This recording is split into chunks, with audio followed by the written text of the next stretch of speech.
Hello. So we've just announced the game project that I've been working on, Neverending Nightmares, and I thought it'd be worth taking some time and sort of explain to you what the game is in my own words. And so basically, it's a psychological horror game, and it draws a lot on my experiences dealing with the psychological horror of having mental illness. And I've talked about this before, but I suffer from obsessive compulsive disorder and depression.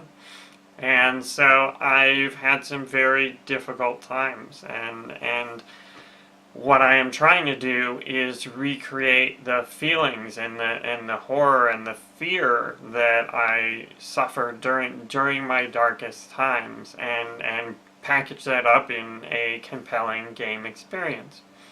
So the game actually takes place in a series of nightmares, and so you're having a nightmare and you wake up into another nightmare, and I think it's called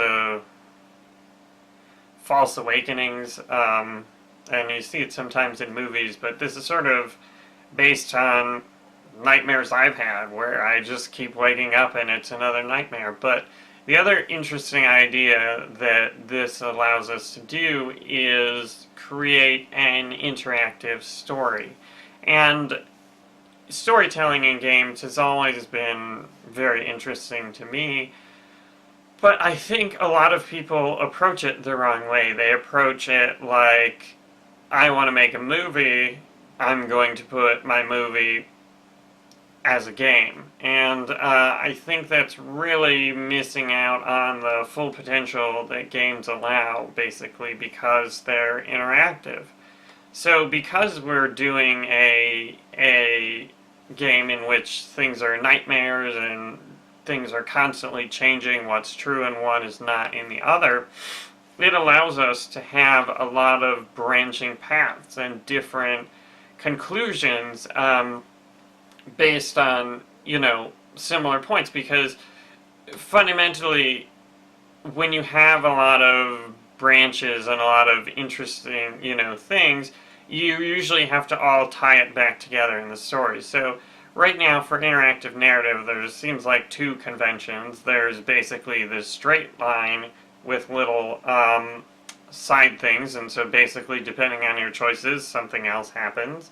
Or there's the one where there's like a good and an evil meter, and so depending on how good you are, you get one ending or one scene, and how bad you are, you get another ending and another scene. And to me, neither really feels like an interactive story, because basically you have limited control, and so a lot of that is just due to the difficulty of creating all this multiple content.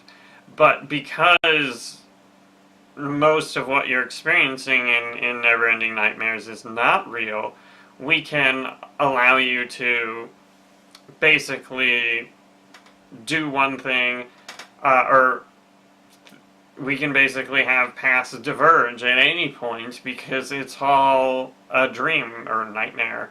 So what's real and what isn't is not set in stone, which really gives us the flexibility to do interesting things with the narrative. So I'm really excited about that aspect of the game. As far as how the game will play, I'm thinking right now it's mostly sort of like an adventure game. You're put in these situations and you have to explore them. I'm been going back and forth on whether we need like light combat or some sort of stealth mechanic, but where you hide from monsters or something. But to me, the game is at its core about exploring and discovering, and I think when I'm playing a horror game, that's my favorite aspect of it. Like, to me, the combat or the run sequences in Silent Hill games, Silent Hill Shattered Memories had these run sequences which were really confusing and really hard.